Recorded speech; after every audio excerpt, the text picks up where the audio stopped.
Hello বন্ধুরা, এখন যে ভিডিওটি আপনারা দেখছেন সেই ভিডিওটি হচ্ছে উত্তরাখণ্ডে রুদ্রপ্রয়াগ জেলায় অন্তর্গত চন্দ্রাপুরী গ্রাম এবং লক্ষ্মীনারায়ণের মন্দির।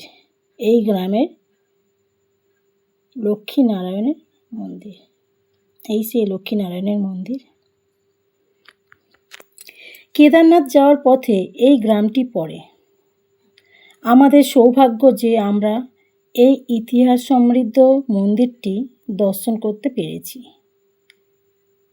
এই যে সেই মন্দির। 2013 সালে কেদারনাথ এর বিপর্যয়ের সময় এই গ্রামটি বিপর্যস্ত হয়ে পড়েছিল।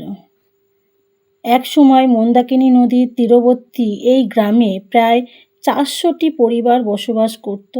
বর্তমানে এখানে মন্দিরের পরিচালনার সাথে যুক্ত 13 থেকে 14টি পরিবার থাকেন। মনোরম প্রাকৃতিক পরিবেশ, পাহাড়ের কোলে এই মন্দিরটি প্রায় 800 বছরের পুরনো। শ্রী শঙ্করাচার্য কেদারনাথ যাত্রার সময় এখানে কিছুদিন থেকে গিয়েছিলেন এবং লক্ষ্মীনারায়ণের স্বপ্নাদেশ পান। এবং আপনারা লক্ষ্য করবেন যে এই মন্দিরটি অবিকল শ্রী কেদারনাথ মন্দিরের মতো।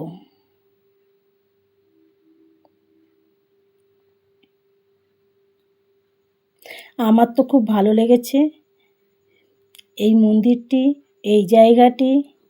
আশা করি ভবিষ্যতে কেদারনাথ যাওয়ার সময় আবারও এই চন্দ্রাপুরী গ্রামে যেতে পারবো এবং লক্ষ্মীনারায়ণ দর্শন করতে পারবো।